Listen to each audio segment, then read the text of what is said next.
Hey everybody, Jason Bass. You know me as 22 Red Coils here. As you know, with the recent FDA regulations, our local shop 806 Vapes is kind of hand-tied on what they can and can't do for you. So I decided I was going to throw together some videos here to show you the basics of coil building, the tools you're going to utilize at this time to get started and get going. One thing I will make known right now is I am not employed by 806 Vapes. I'm not employed by anybody in the vape industry. I am a private citizen, and there's nothing wrong here, so don't even call the FDA and try to get me in trouble because it's not going to happen. All right? Okay, so we're going to look at doing basic builds. This would be what you're going to put in your RDTA or RDA, your dripping atomizers. These are going to be some of the tools you're going to use.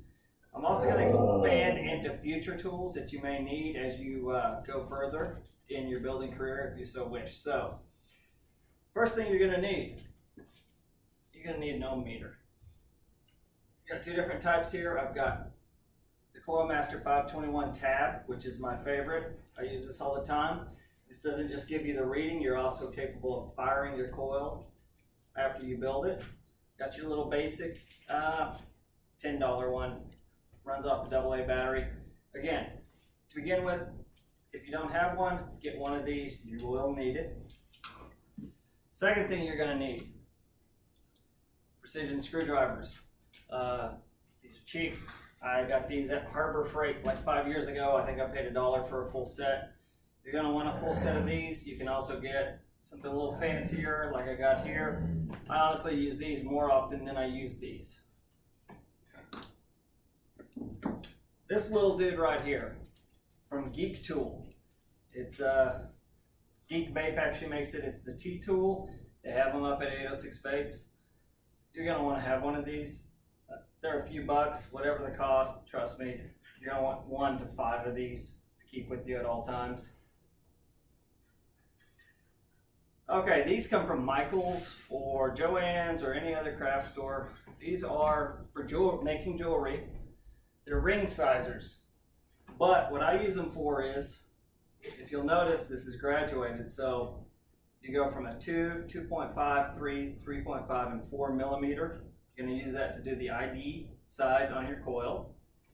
I think these run maybe $5.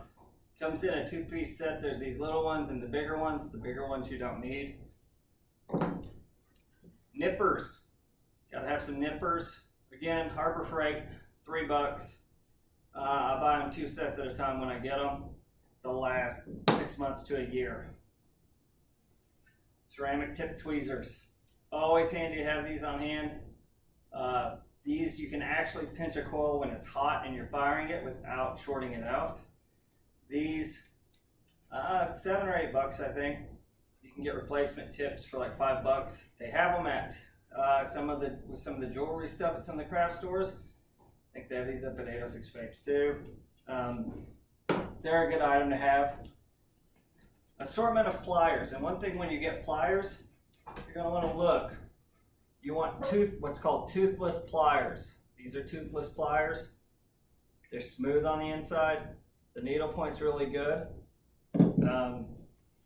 Again, you can buy a full set of these, Harbor Freight, $5, $6. A pair of pliers with teeth. Occasionally you're going to need to be able to pull the wire to get it tighter. Something with teeth really helps a lot on that. Basically, that stuff will get you going to basically start your builds. But say you want to go a little bit further, say you want to get into doing clapton, say you want to get into doing things like that, you're going to need a drill. I use a cordless, cheap cordless for a lot of my stuff. I do have a corded drill I use for some things. Honestly, the corded, unless you know how to handle it, it can be way too aggressive. It's going to break your wires if you don't know how to handle it. It's loud. Go with a cheap cordless. Don't get the 24 volt super mega drill. Just get the cheap 12 volt rechargeable. You need some swivels. Always when you're using these, you run them as a pair. That way if this one stops, this one will keep rotating it. I got these off Amazon. I think it was $10 for a pack of 20. you want ball bearing swivels. The best ones out there are from a company called SPRO, but they're going to cost you more. Those weren't bad at all. Those were pretty cheap. Mini anvil, jeweler hammer. If you're going to do hammered builds, you need this stuff. This was like $10 at Michael's, and really it's paid for itself many times over. The jewelry hammer, it was a few bucks at Harbor Freight. Good little addition to the collection. Scissors, not just for cutting wick. I also use these to cut some 40 and 46 gauge, 42 gauge, because it gives you a better end and it doesn't flare out. Mini torch. This one came from a local smoke shop, a real smoke shop where they sell cigars, not one that they sell those other glass-like products. Very, very handy, especially if you're doing braids. Nylon pliers. Get these and you can get replaceable tips at Michael's. These are from Beetalon. They do cost a little money, but they're very good for untwisting things when they start getting twisted up. I actually use these quite a bit. This is also from Beetalon, available at Michael's. It's called a spool tamer. I think it's $3 for a 6-pack, something like that. You're actually going to put that over the outside of your wire and it keeps it from unspooling. Any of you guys who have had one unspool on you know how horrible that is when you have just a massive 32 gauge, 250 feet of 32 gauge that comes loose. This will prevent it. This is actually really handy if you're doing a lot of different builds. This is a wire gauge, and this helps me. Sometimes I forget things like core wire sizes and stuff like that. Plus I have a lot of little scraps laying around. I use this to figure out what gauge I have.